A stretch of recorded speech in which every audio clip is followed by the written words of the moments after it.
बदकारी अरूज पर है, गुनाह अरूज पर है, लाक़ानूनियत अरूज पर है, लालच अरूज पर है, धोखा फ्रॉड अरूज पर है।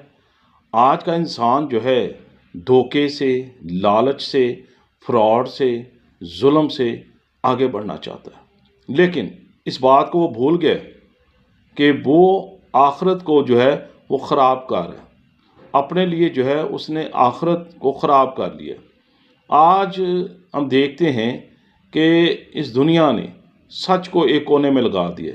अब सच्चा जो बंदा है वो रूखी सूखी खाकर अपने रब का शुक्र अदा कर रहा है, लेकिन उसने अपनी आखिरत को ख़राब नहीं किया है।